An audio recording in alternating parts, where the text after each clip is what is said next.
Nut bolt देख रहे हैं, सभी में जंग लगे हुए हैं। ये जितनी भी केबल हैं, ये कितनी भी केबल हैं, ये सब में वही पुराना माल। ये देखिए जरा, पूरा जंग खाया हुआ है। द लाइव टीवी, सच सबसे आगे।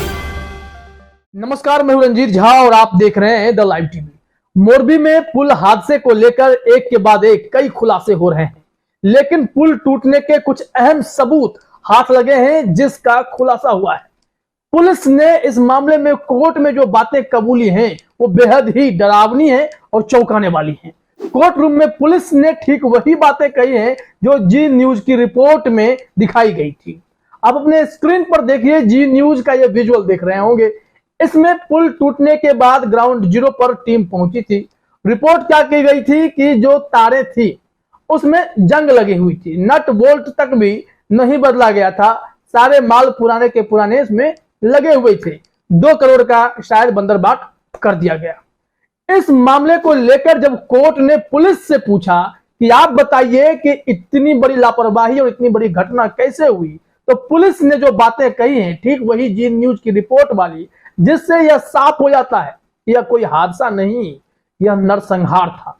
सबसे पहले आप जी न्यूज का ये थोड़ा सा वीडियो देखिए, फिर हम आगे कोर्ट रूम की चर्चा करते हैं। ये जंग लगा पूरा का पूरा। इसकी जितने ये आप बोल्ट नट बोल्ट देख रहे हैं, सभी में जंग लगे हुए हैं। आप कोई से भी एंगल से आप उसको उठा के देख लीजिए, ये जितनी भी केबल हैं, ये कितनी भी केबल हैं, ये सब में वही पुराना माल। ये देखिए जरा, आप इसको देखिए जरा, ये पुराना केबल है, इसको होल्डिंग कैपेसिटी है। ये देखिए, ये पूरा जंग खाया हुआ है। तो देख लिया आपने। अब जरा देखते हैं पुलिस का कबूलनामा क्या था।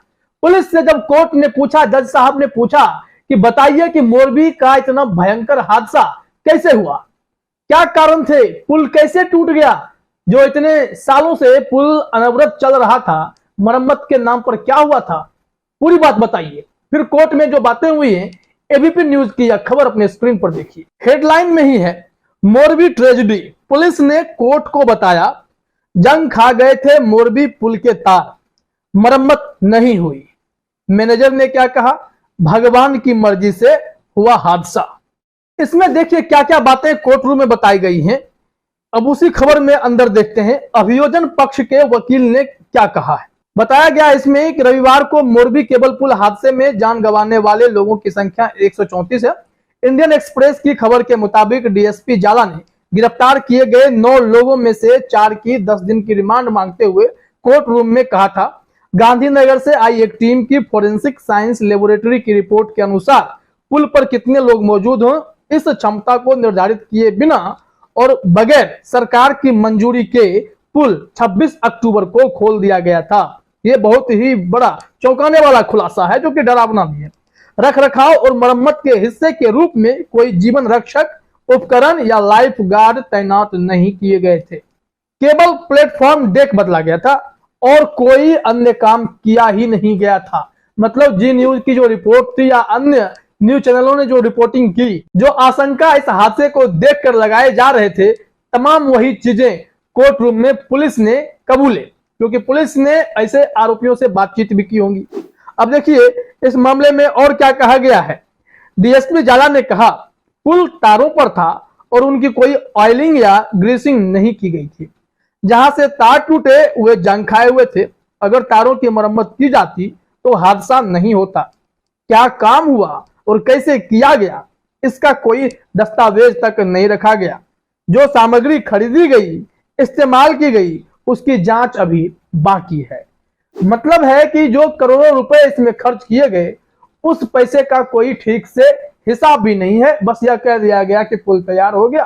दरअसल पुल को मरम्मत किया ही नहीं गया, उसे बस रंग पेंट करके, जो कहावत हमारे इधर कही जाती है कि बाहर से फिट फाट और अंदर मोकामा घाट, वही स्थिति इस पुल की कर दी गई और नरसंहार इतना बड़ा वहां पर गुजरात के मोरबी में हो गया। सरकारी वकील का तर्क भी जरा देख लीजिए। एबीपी न्यूज ने इस मामले में सरकारी वकील का तर्क भी दिया है। रिपोर्ट के मुताबिक सरकारी वकील एचएस पांचाल ने बताया कि अब तक की जांच बताती है कि ठेकेदार योग्य इंजीनियर नहीं थे और मरम्मत का काम उन्होंने किया ही नहीं था। जांच में संकेत मिले हैं कि एल्यूमिनियम के तख्तों के कारण पुल ढह गया होगा, जो कि इतने सालों से लंबे समय से पुल चल रहा था, नहीं ढहा। लेकिन इनकी मरम्मत के बाद ढह गया।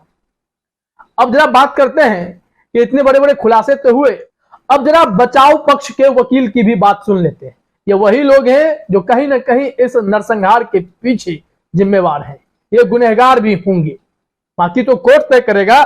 लेकिन इस मामले में बचाव पक्ष के वकील और मैनेजर ने क्या कहा है वो देखिए। जिन 4 लोगों, मैनेजर दीपक पारेख, दिनेश भाई महासुखराय दबे, ठेकेदार प्रकाश भाई, लालजी भाई परमार और देवांग भाई प्रकाश भाई परमार की रिमांड मांगी गई, उनकी तरफ से सुरेंद्रनगर के वकील जीके रावल पेश हुए। रावल ने कोर्ट को बताया कि पुल की सुरक्षा सुनिश्चित करने में पारेख की कोई भूमिका नहीं थी। इस पर पारेख ने जज को बताया कि वह ग्राफिक डिजाइन का काम देख रहे थे और कंपनी में मीडिया मैनेजर थे। पारेख ने कहा, कंपनी के मैनेजिंग डायरेक्टर से लेकर निचले स्तर के कर्मचारियों तक सभी ने खूब काम किया, लेकिन यह भगवान की इच्छा थी कि ऐसी दुर्भाग्यपूर्ण घटना हुई। अब सोच लीजिए कि इन्होंने भगवान पर ठीकरा फोड़ दिया, ठीक निर्मला सीतारमण की तरह कि रुपया कमजोर नहीं हो रहा, डॉलर मजबूत हो रहा है।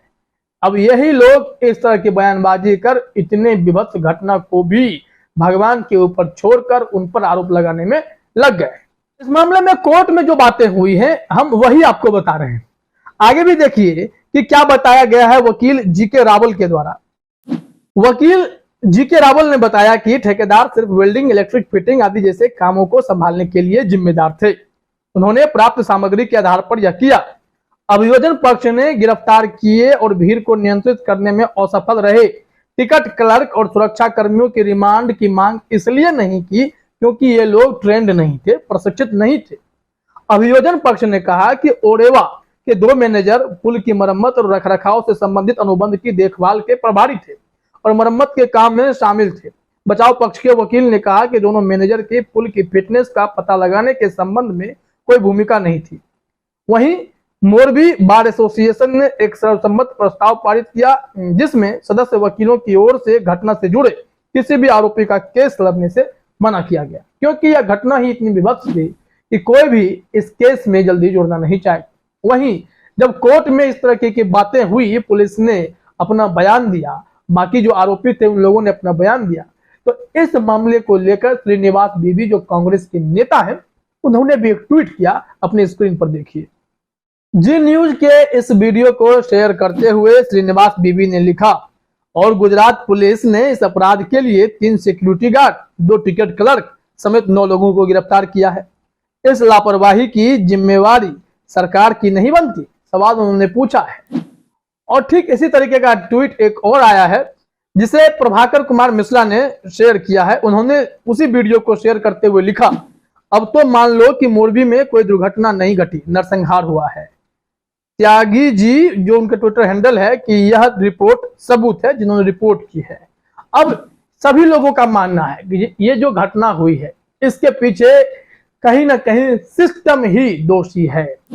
इतने बड़े हादसा को निमंत्रण देने में ये लोग असली गुनहगार हैं। कैसे घड़ी बनाने वाली कंपनी को इतना बड़ा ठेका दे दिया गया, वो भी केबल ब्रिज का ठेका, जिसमें थोड़ी सी भी चूक सैकड़ों लोगों की जान पर बनाती है। और इस घटना के पीछे जो भी दोषी हैं, जिन्होंने लापरवाही बरती या फिर करोड़ों डकार गए और भ्रष्टाचार कर लिया लेकिन पुल की मरम्मत नहीं की, इन सबको सलाखों के पीछे भेजने की जरूरत है। पुलिस के खुलासे के बाद यह माना जा रहा है कि सिस्टम ही दोषी भी नजर आती है और शीर्ष पर बैठे अधिकारी नेता भी उतने ही बड़े गुनहगार इसमें दिखाई पड़ते हैं। फिलहाल इस वीडियो में इतना ही। आप सभी का हमसे जुड़ने के लिए बहुत बहुत धन्यवाद। द लाइव टीवी, सच सबसे आगे।